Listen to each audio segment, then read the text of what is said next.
Hello, everyone.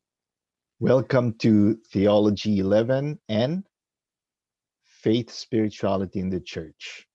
We're in week 3, and this happens to coincide with the beginning of module 3 when we enter the heart of this course, which is the study of the historical Jesus, his vision, and his cause. Now, due to your questions and reflections, especially those that you wrote on your journals, I'd like to begin today with this concept that the Franciscan spiritual teacher and master Richard Rohr nowadays often uses. And he summarizes it into 3 steps, and it's order, disorder, and reorder. And in a recent book, he calls this the wisdom pattern. And that's very suggestive. And I'd like to develop that theme as well, if possible. So, um, what is order, disorder, and reorder? It indicates the journey to maturity in our particular spirituality. So, Richard Rohr calls these 3 steps boxes. You have to go from one box to another in the course of your life. And the first box, according to him, is order. The second box is disorder. And the third box is reorder. And he emphasizes that there is no direct flight from order into reorder. You must go through disorder. And that's not very comfortable because disorder is not a very pleasant experience, but it is a necessary phase. So, um, these 3 boxes or steps or phases is a necessary journey that we have to go through on our path to greater maturity. So we can't remain in box 1. Many people remain there. We have to move on to box 2 or phase 2, but many people remain also in box 2. And only when we've gone through phases 1 and 2 can we go on into the third stage or box or phase, reorder, which is where we should ideally reach, okay, in life. So, since this is a Christian theology course, we can even apply the Christian language of life, death, and resurrection um, to this uh, order, disorder, reorder. So, life, death, and resurrection is an archetypal pattern, actually. Archetype means like a controlling master pattern. So, it's an archetype of the journey uh, of life. So let's go through each phase and explain it further. So, for many of us, life begins as an orderly box. Not everyone, of course. Some people are born into a state of disorder. But if you've had like a relatively happy um, childhood with loving parents, with a faith tradition that was handed down to you. When you knew, when or it was taught to you what was right or wrong, what you should do, what your tradition was, then we can say that you have begun life in a state of order, which is phase 1. Okay. Here we were given our tidy and orderly beliefs, traditions, rules, principles uh, in an orderly way. So we thought, or even our guardians, our parents, our communities, thought that they were giving us the best that they could. And they branded these things as the truth. Okay, so we have like an affinity for that because it was given to us. when we were in our very delicate years. Um, we also talked about secondhand religion. Yes, this box is secondhand religion. We received secondhand religion from our communities, from our parents, from our guardians, and that precisely is usually a state of order. Now, I'm not saying that this is a bad thing, hey? This is actually a good thing, a necessary thing, because if you are born into a state of chaos or disorder, then you won't have a good foundation for life. It's actually a very good thing to be born into a state of order. And I know all of you are maybe teenagers or young adults in your young 20s, early 20s, rather. And you might be resentful of that order that you were born into because you're in the questioning phase, perhaps. But never forget, this is a great grace because you can only begin to go into the disorder phase when you've gone through the orderly phase. Okay, and this is phase one. Um, so you cannot expose young children, for example, immediately to the most shocking things in life or even the more intense truths of life. No, you have to cushion the effect at first because they're not yet ready for it. That is precisely the state of order. Now, of course, we have to grow in life. And growth means going on each one's particular journey. So many of us live our normal lives at the conventional stage. And this applies even to religion and spirituality. Many of us have been handed a second-hand religion, and that was usually an orderly religion where people were convinced about the truth, right? And that's a typical phase of the phase one, the order phase.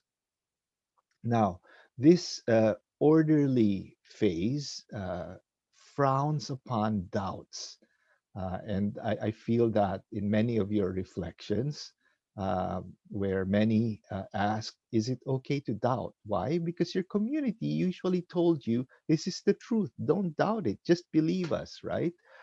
So secondhand religion and the first phase order, the order phase, frowns down upon doubts. It encourages you to be trustful of your tradition. Don't doubt it. Okay. However, at a certain point, we have to go on our own hero's journey. That is true for each and every one of us. We have to discover life on our own, and discovering life on our own usually means to try to find what we really believe in. It's the move from secondhand to first-hand religion, right? And unfortunately, for those who would like to preserve the phase one order stage, that move, that start of the hero's journey usually means a move from order to disorder. Uh, and it's not easy because the move is a difficult period when questions, doubts, disagreement with authorities and with our tradition um, arise. And that's to be expected. And of course, this is very easily said, but very hard to accept. So we move from the first box to the second box, the first phase to the second phase, which is disorder. And synonyms for that, of course, are mess, complexity. So, as I said, growth means experiencing growing pains, leaving home, for example, trying to think for yourself. Those are not easy activities. They involve a lot of disorder. And that's why I put this image here. So in phase one, there was like an orderly room, but in phase two, there's like a messy room because that's a symbol of life, right? The state of order breaks up, and instead we find our world becoming messy and complicated. And that's to be expected. Now, more importantly, we find out that the truths we received in phase one, the order phase, they were handed down to us as sacred truths, even infallible truths. But we find out in phase two that they're not actually absolute truths at all. Now, again, I want to remind you that the phase one was a great grace, but growing up means moving, having to move to phase two, and that's part of life. Okay. So only when we can manage, go through phase two, the disorder phase, uh, hopefully with the help of guides, people who understand us, people who love us unconditionally. Only when we can safely go through that can we start to reach the third phase of life, and that's the reorder phase. A synonym for that may be rebuild. So, becoming an adult means, to a certain extent, entering phase three, which is the reordering phase. So, we try to put a new order to our life. We try to arrange what beliefs, what convictions, what rules of life we're going to adopt as our own. And this is the move from secondhand to first-hand religion. Now, the ideal thing is not to throw out completely phase one, which can be a symbol, which can stand for tradition. It's usually bad to throw out completely the tradition because that's what shaped us, whether for good or for not so good. Okay.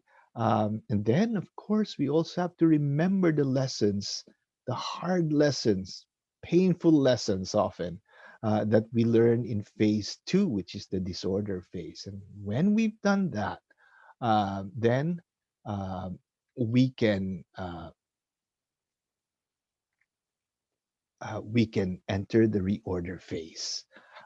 Now, something to maintain in life is this: we always have to be open to the possibility of revising our opinions because we are human. We commit mistakes, we err, we're fallible, right? So, hopefully, we can always maintain that learner's mind. In Zen, it's called the beginner's mind. In Japanese, that's Shoshinsha. Okay. Now, why am I talking about this? It's because we're entering the heart of this course, and it's a study of the historical Jesus. Now, I find that when people who are brought up as Christians, as all of us are, I think, in this course, when people who are brought up as Christians engage in a rigorously historical study of Jesus, who is the heart of Christian faith, then usually the tough journey begins from order to disorder. Now, I'm not saying this to dishearten you. I'm just preparing you because this may um, be a surprise for many of you, sometimes even a shock for many of you to learn about many things or to look at Jesus in this way.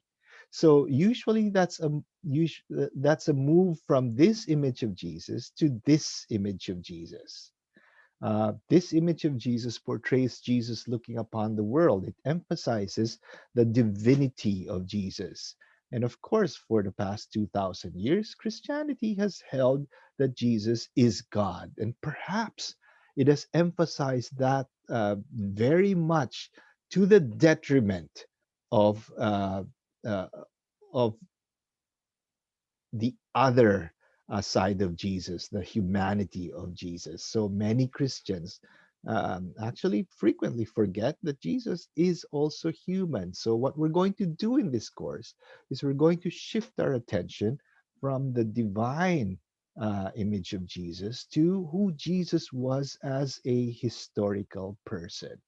So, according to a study that was published in the BBC many years ago, if we are to draw an image of Jesus that may be closer to what he looked like in real life, in real history, then we would have to represent him as this type of person. See, and if we are going to mimic like a an ID card now, then his name would have been this. This is Hebrew, of course, and it's read from right to left. This would have read Yeshua, which was his Jewish name. Okay, so. In this course, I'd like to focus our attention on Jesus of Nazareth. And as a subtitle, I'd like to call it The Historical Source of a Spirituality. What kind of spirituality? It's a spirituality that acts to transform the world. So, this course is about faith, spirituality in the church. We're putting the accent on spirituality and on Jesus as the source of Christian spirituality. And it's not a spirituality that just hides in a corner of the world and tries to focus on itself. No. Yes, we have to focus on our inner journeys. That's a necessary component of spirituality. But Christian spirituality, if we're going to model ourselves on Jesus, is a spirituality that also acts to transform the world around us, the world where we are actually situated. And so I put this image here of Jesus in prayer in order to symbolize that. Now, let's begin with the common spiritual journey that unites practically all spiritual seekers in every age and culture. So, from the Buddha to Jesus, and don't forget, the Buddha was even more ancient than Jesus. So we have spiritual masters in the ancient world, such as the Buddha or Jesus of Nazareth. But we also have very contemporary figures, such as, and this just came to mind because this figure here, Charles de Foucault, is set to be canonized in a short while. So uh, we're going to see what are the common characteristics of spiritual seekers throughout history in every age and culture. So, in order to do that, I'm going to make use of what is usually called the perennial philosophy. The perennial philosophy is um, a let's say it's a body of spiritual knowledge, although it's called the philosophy. It actually has to do with spiritual wisdom, um, made popular, for example, by Aldous Huxley's book, The Perennial Philosophy. That's where uh, it's one of its main sources of the name. But this version here has is expressed by this spiritual teacher, Roger Walsh, who is emeritus professor of spirituality and psychotherapy at the University of California at Irvine. Um, and this perennial philosophy has been expressed in four general statements called four theses. Okay, so these are the four theses of the perennial philosophy. Uh, Thesis number one: there are two realms of reality, the material, and we know that very well, the realities that we can access through our senses. However, there's another realm of reality called the spiritual. This is something that all the great religious spiritual traditions have maintained. So, thesis number two: if you're human, then yes, you partake of material reality, but don't forget, you also partake of the spiritual realm. So, humans partake of both realms. Now, the third thesis goes to the heart of the matter. Humans can recognize their spiritual dimension and the sacred ground that is its source.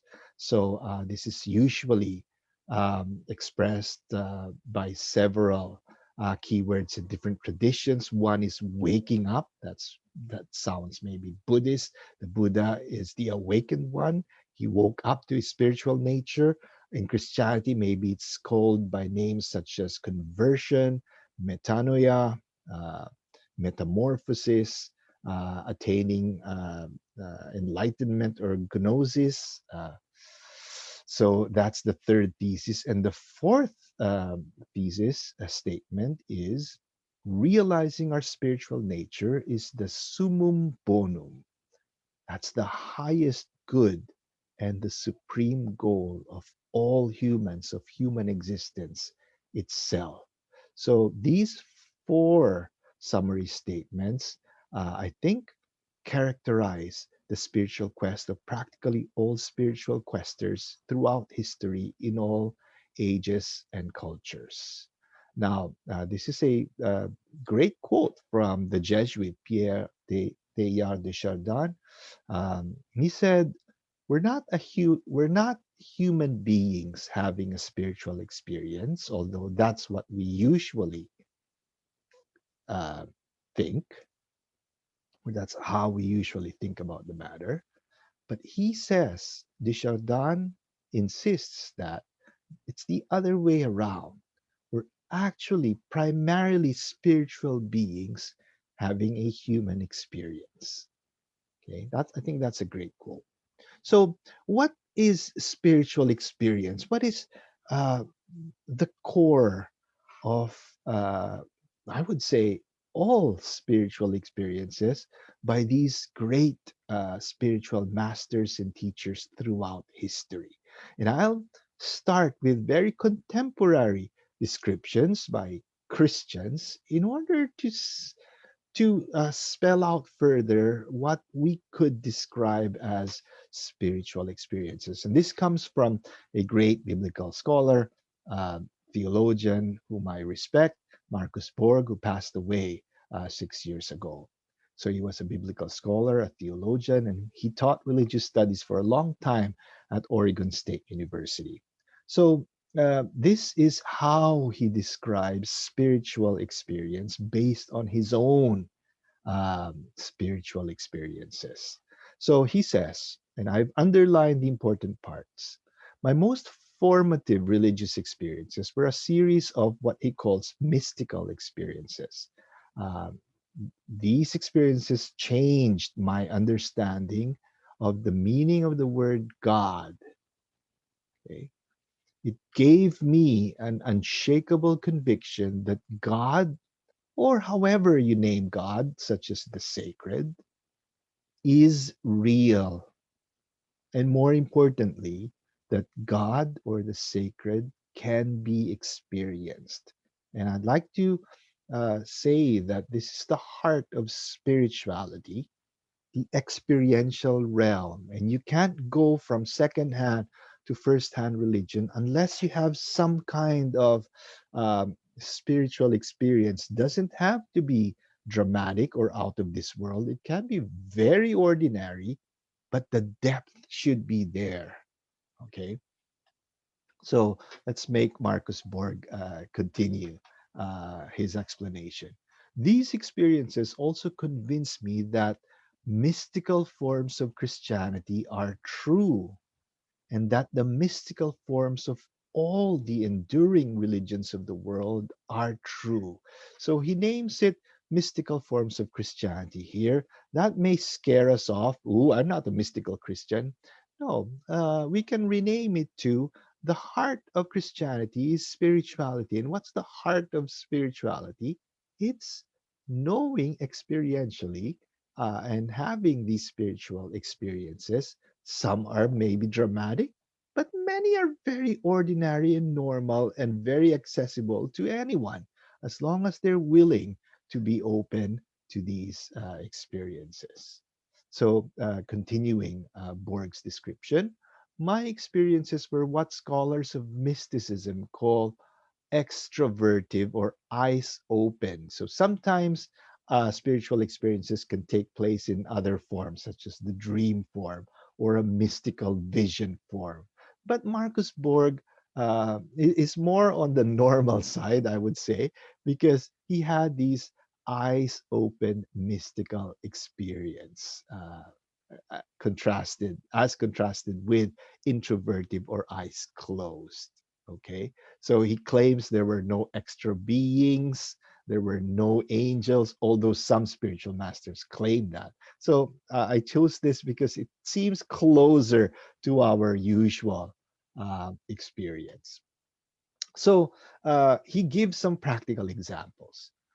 For a minute or two, and once for the better part of an hour, while what I was seeing looked very different.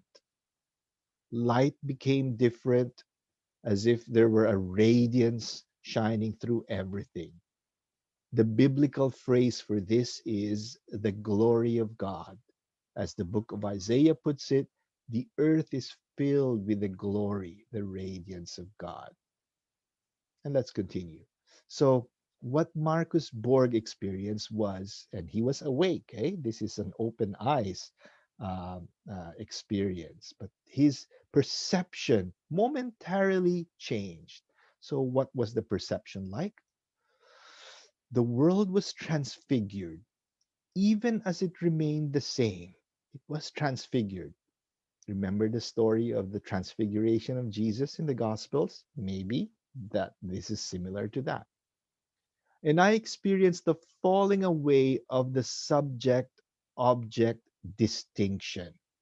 That's a very important thing. Maybe it's hard for you to grasp that at this stage, but usually when we relate with the world, we divide it into I and you or it. Okay, so we are the subject, and you or it or they are objects. We distinguish between myself and the other.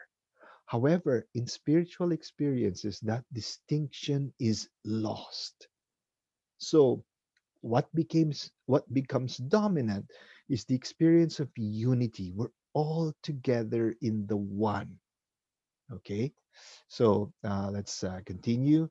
The falling away of the distinction between I and it that marks our ordinary everyday experiences, that sense of being a separate self in here while the world is out there, that one fades away.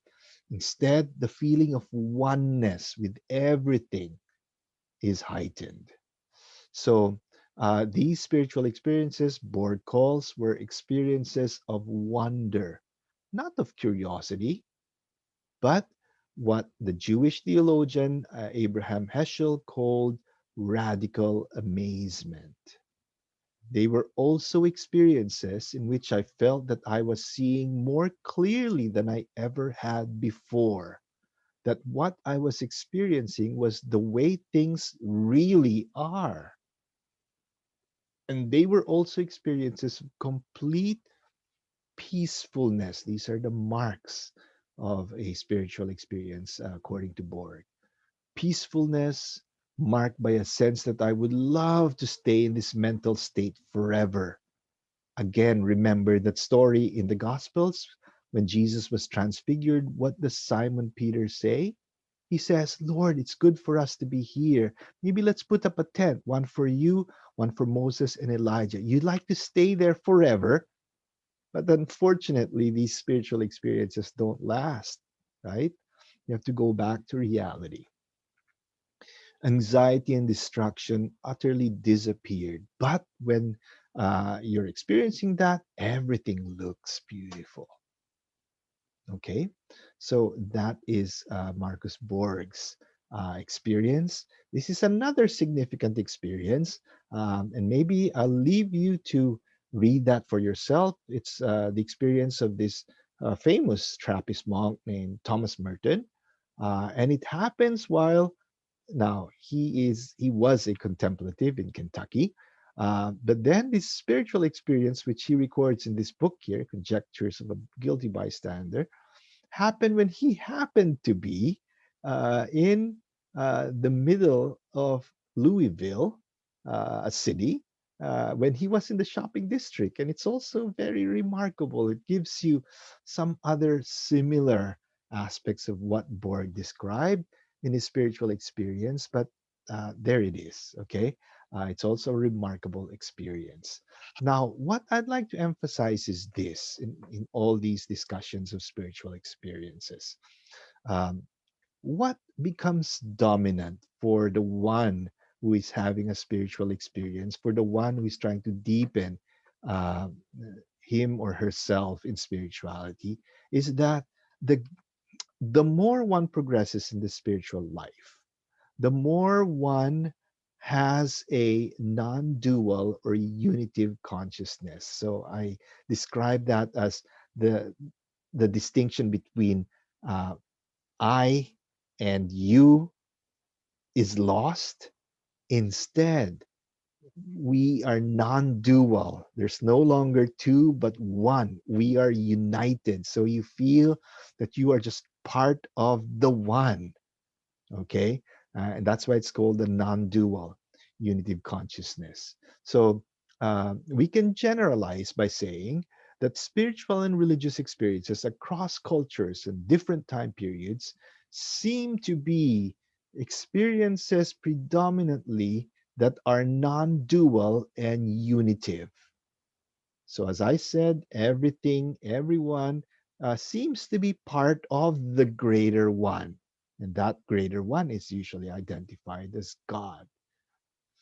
And that this one is gracious, compassionate, and forgiving. So, the one experienced through spiritual practice is also the one in which everyone and everything is connected. According to these spiritual teachers, that reality is the sacred. Some spiritual teachers and masters call it God, some call it the Spirit, some describe it as the numinous, the sacred, the glorious, whatever. Okay, we have so many terms to name this one, but the common experience by these spiritual masters is this oneness, this non dual, unitive um, characteristic. Okay. So we come back to Jesus of Nazareth, and whom we name the historical source of a spirituality that acts to transforms the world. Uh, how are we going to consider Jesus mainly in this course? So I'd like to propose that Jesus is actually one of the ancient, and this is just a starting point for a reflection. Okay, so he's one of the ancient spiritual masters, okay, who was a sincere serious spiritual seeker, and he did have these very deep experiences of God, of the One, and all of us are united.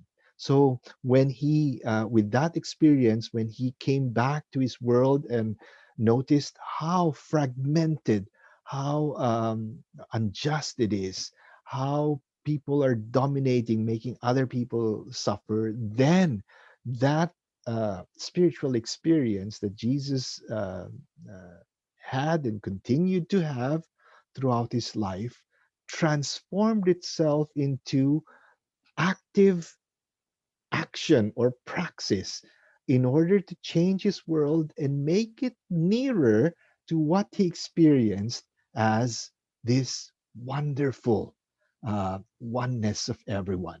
Okay, and that's not unique to Jesus. That is common of every spiritual master in history.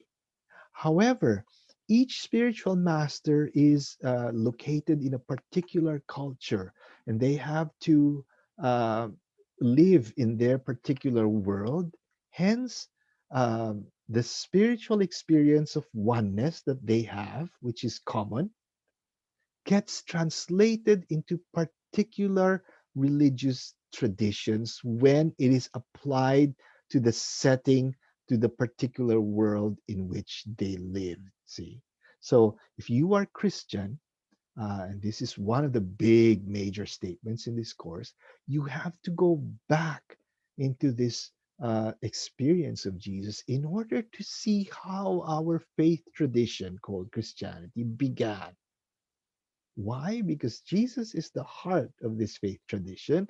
And if we're going to call ourselves Christians in this world now, we have to know what Jesus experienced, what Jesus faced in his world, so that we have a vision of how we're going to apply that experience, that spirituality in our world today. Okay, I hope you're getting little by little where I'm trying to go with this. Okay, so it is very important to get into a historical, critical study of Jesus of Nazareth. And let's begin with the essentials, with the very basics of this topic. As a human person, Jesus was, and all of these descriptives are very deliberate.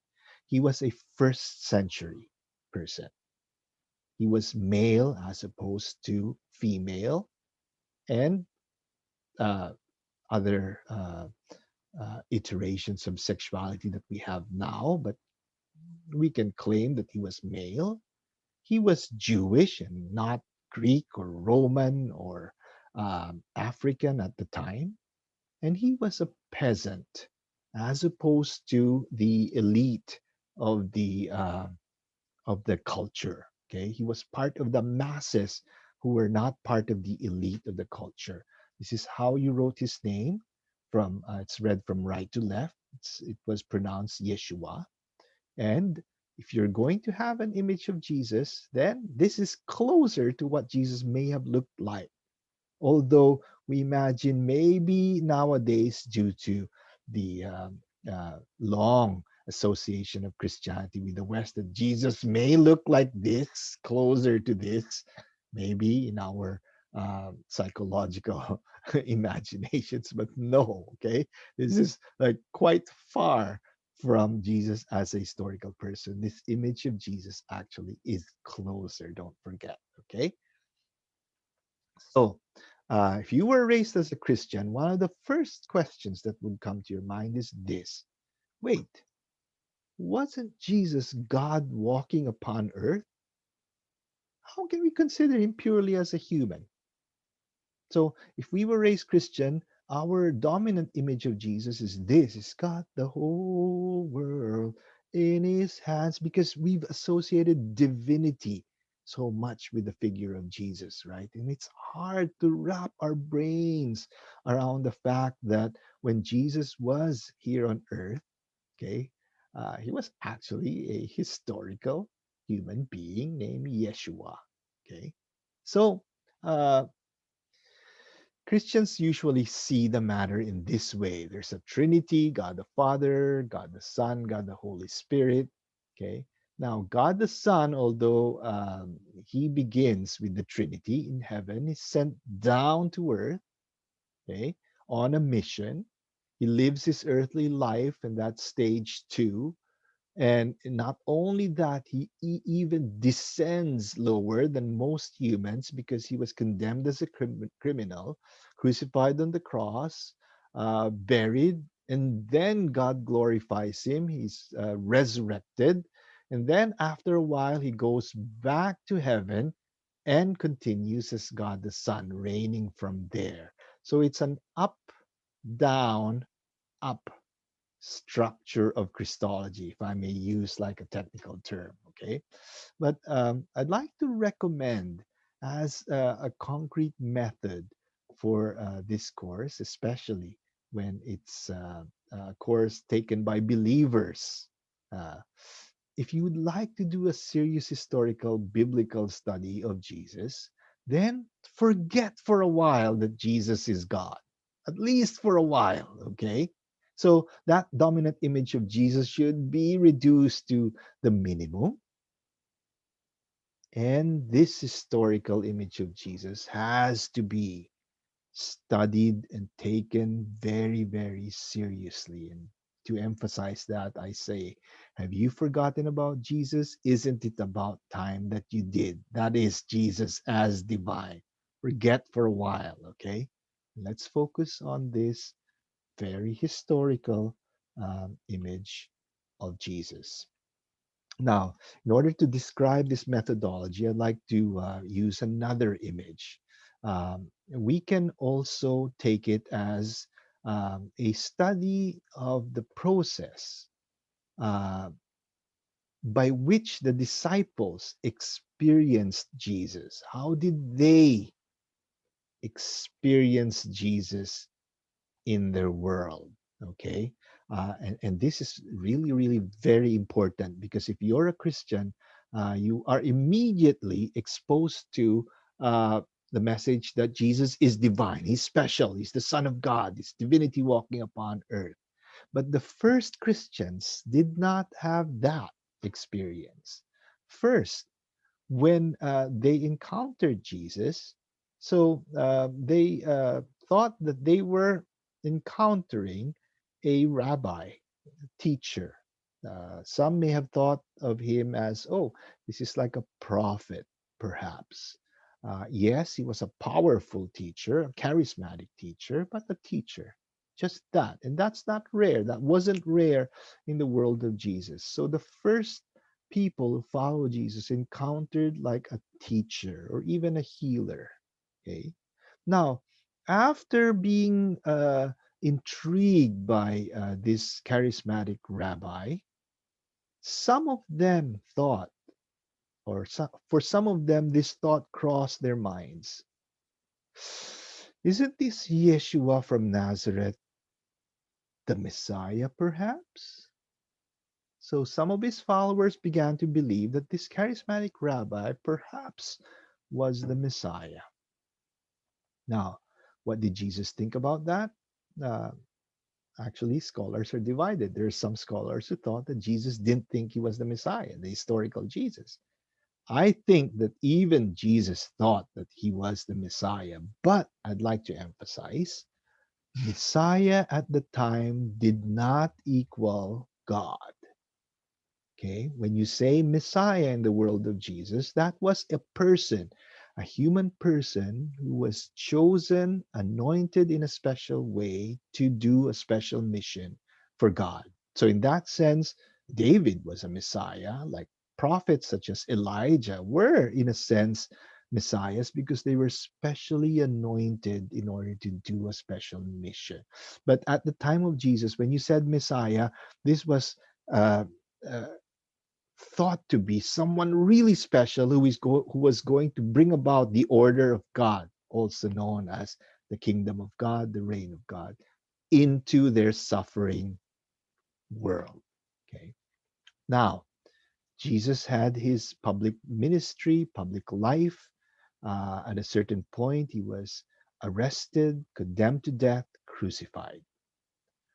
After the death of Jesus, some of the most important followers had an extraordinary experience we call resurrection. And this experience made the disciples identify Jesus more closely with Yahweh,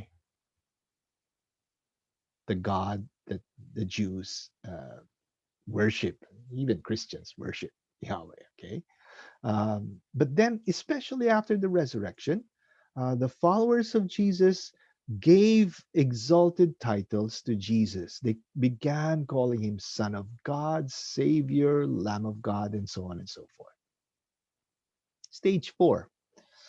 Later on in Christian history, this very exalted way of thinking about Jesus led to the ultimate expression of the Christian identification between God and Jesus.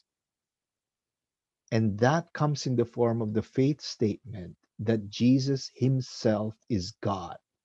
And so uh, Christians were now comfortable with calling Jesus as God the Son, God incarnate, the second person of the Holy Trinity. But remember, this happened later on in time. And for a while, it wasn't even a required belief. It was only made required, obligatory, mandatory belief at the Council of Nicaea in the 320s, practically 300 years after the birth of Jesus. See? So I'd like you to be conscious of this process which happened in history. Now, of course, the roots of this belief in the divinity of Jesus are found already in the New Testament, most notably in the Gospel of John. But if you didn't know the Gospel of John and you were, let's say, a Christian of the community of Mark, uh, it wasn't obligatory for you to believe that Jesus was one with God, right? Yes, Jesus was the Messiah, but not divine himself. And you could consider yourself a Christian at that early stage, even if you did not believe that Jesus was divine. And that may come as a shock to some of you, but that is history. That's historical truth. Okay. Now, there's the question of what did Jesus himself think about his own identity and mission? Now, let me claim this as foundational for this course. Jesus was not really interested, most of all, in his identity. He was not concerned about himself. His all consuming passion was uh, the reign of God. This was his cause. He most fervently desired and acted so that the reign of God would be realized in his own world. And he wasn't really concerned about himself. Okay. But yes, he thought that his work, his teaching, his community had very important, crucial roles to play in the establishment of the reign of God. But his identity, that was secondary. Reign of God was primary. This is really, really important. Please don't forget that. Now, did Jesus himself think that he was the Messiah? I told you that some scholars actually think that Jesus did not think he was the Messiah. I think that Jesus thought he was the Messiah. Okay. Now, with that said, I'd like to remind you that if, for example, I tell you, and not joking, I tell you seriously, look, actually, I'm the Messiah. If I tell you that, please do not come back to my course because I would be severely delusional as a 21st century person, right? But if you go back to first century Palestine, where Jesus lived, when Jesus lived, thinking that you're the Messiah was not delusional because Jesus was not the only person who was claimed as the Messiah. There were other people whom people recognized or um, believed to be the Messiah. So if you, like Jesus, were given gifts from God, such as the ability to move hearts with your teaching, the ability to heal, for example, if you were given those charisms from God, gifts from God, then it would have been normal to say, oh, maybe I'm the Messiah. Maybe God had chosen me to do something really special in order to establish the reign. And that was what was going on in the mind of Jesus and in the mind of his first followers. So that's another very important thing. Now, if you go to the Gospel of John, the impression that you get is Jesus is divine. Yes. Now, the Gospel of John is the last gospel to be written. It was written around the 90s to the 100 to the year 100 of the first century. So, when the Gospel of John was written, the community that was writing it um, seemed to have had a very, very high opinion of Jesus already. And so, when they wrote down the life of Jesus, in a sense, a gospel. It's a life of Jesus, not like a historical to every detail kind of life of Jesus. But when they wrote their own version of the gospel, okay, Jesus was presented as very much like a divine figure because it reflected the faith of the community. Okay, and I'd like you to respect that about the Gospel of John. But if you go to the other three Gospels, Jesus seems more human. See? And of course, because they were written at an earlier stage, and it reflects how Christians treated Jesus in an earlier stage. Now, Uh, we have to face the fact that Jesus acted with authority. Okay, Jesus spoke and acted with authority, and that's also clearly noted in the Gospels. Sometimes he spoke and acted in the person of God. That means it's as if he were taking the place of God himself. And of course, traditionally, Christians have said, see, that's how we know that Jesus is God, because he was acting in the person of God. See, like forgiving sins, seemingly changing the sacred laws of Moses through his own authority, and so on and so forth.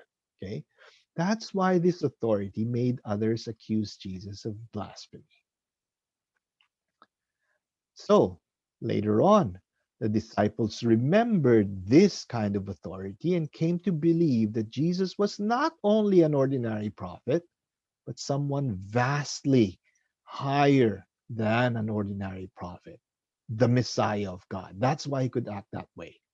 And then later on, Christian history, Christians began to be comfortable with saying that Jesus was also divine himself, okay, because he had this much authority. But if we may go to the experience of Jesus himself, I would like to claim actually that this authority that the historical Jesus had came from his deep faith and spiritual life.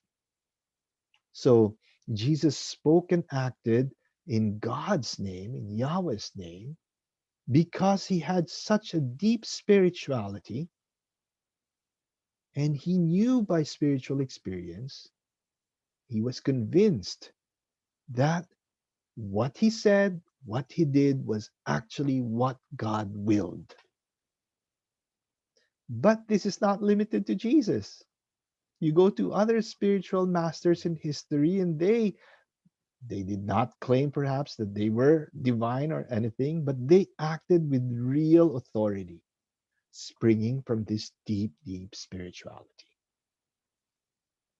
So, back to the Christian dilemma. Wasn't Jesus God walking on earth? How can we study him mainly as a human? Now, uh, you may treat this as a joke, but I think this is a very useful metaphor. I don't know if you are still familiar with the Men in Black series of movies. In the Men in Black, there's Agent J and Agent K, and they have this memory eraser. I call it the memory eraser. I think they have a name for that in the movie. But when ordinary people see aliens and they're not supposed to see them, they're not supposed to know the existence of aliens among us, then the men in black put on their shades and they zap, they press the button on this memory eraser model, and all the people have their memories erased. So they forget that they have seen aliens. And so I apply this to Jesus. If you're a Christian and you believe that Jesus is divine, so I put it this way. So the Holy Trinity is conversing in heaven, and they look down on earth and they say, "Whoa, this is really a mess. We need one of us to go there and save the world from this mess." Okay, so God the Father tells Jesus, look, son, I guess you have to go down there and be the savior. However, this is the plan. You have to be human as well, or else you would not know what people are experiencing there. Now, if you retain all your memories of what this is, that you're God, you will not be a human. Because to be human means to be in ignorance, to trust. That's what it means to have faith. To be human means to continue to believe that life is meaningful in spite of the tremendous suffering and ridiculous things that are present in human reality. That's what it means to be human. And so, I'm sending you down there. Yeah, you're God, you're divine, but you're also going to be a human at the same time. And what am I going to do, says God the Father? I'm going to erase your memory. So when you're going to be born as a human, you will just have to learn things the hard way.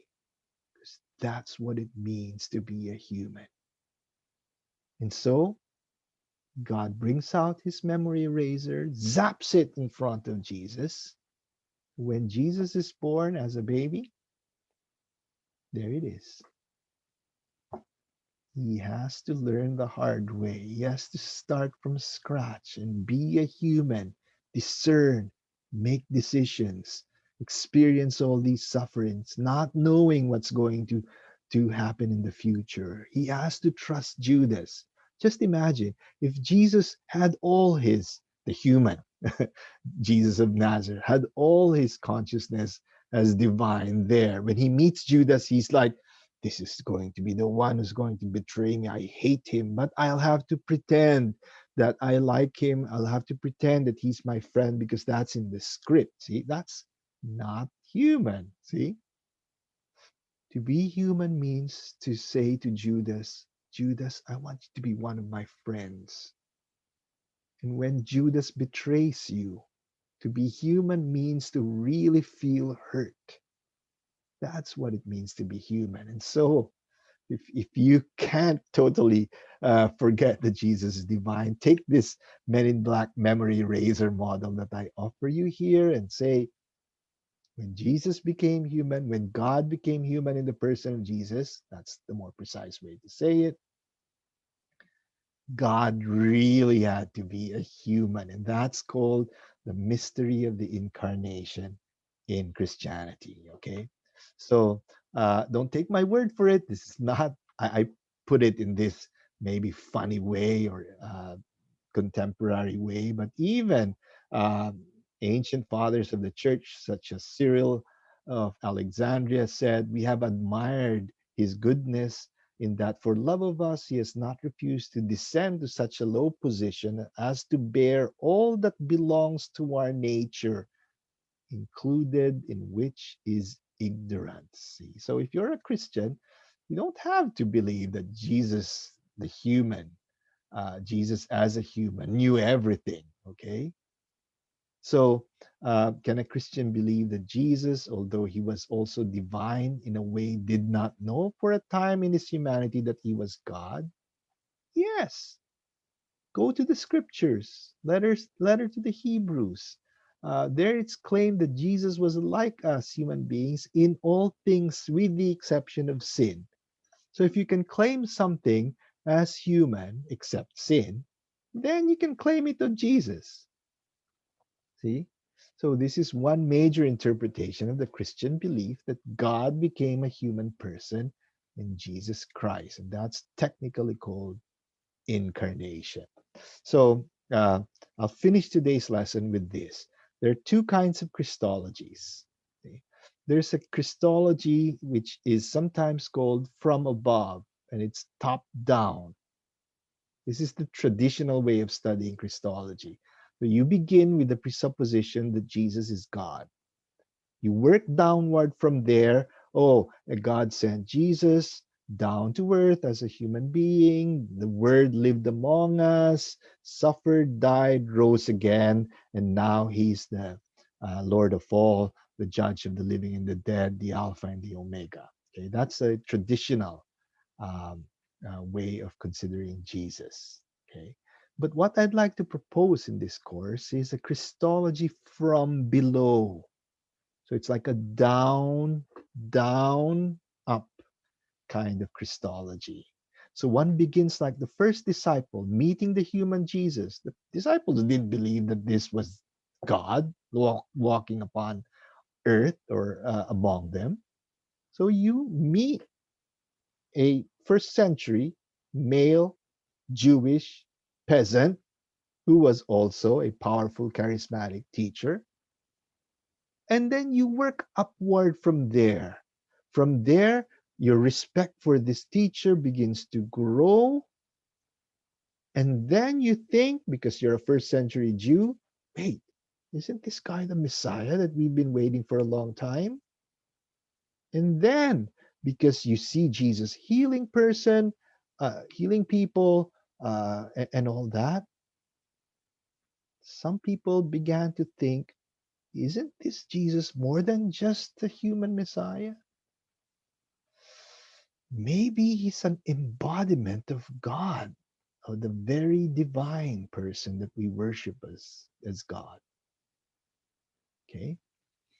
And let's finish with this. Okay. I'm not sure if you still know this song by Joan Osborne, If God Was One of Us. And if, of course, that uh, the refrain here is very haunting. It's one of my light songs. What if God were one of us, just a slob like one of us? I'm pretty sure you've heard it at least once in your life, right? So if you look at these lyrics, and that's the YouTube link, I hope it's still working. If God had a name, what would that name be? And then the refrain says, but if God was one of us, what if he was like a slob like one of us? What if he was like a stranger on the bus trying to make his way home? See, I'm presenting this song to you and its lyrics because this is part of the process among the friends and followers of Jesus.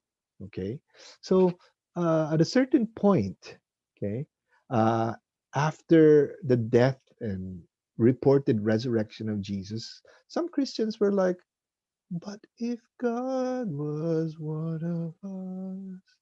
And then someone said, if God was one of us, that would be Jesus. And so the identification is made at last. But before that identification is made, they knew Jesus as a first century male Jewish peasant, powerful teacher, powerful friend, and we'll have to grapple with that in a serious way before we can make the identification if God was one of us. Okay. So we'll continue next week with other important points about this topic. Thank you for your attention, and I'll stop.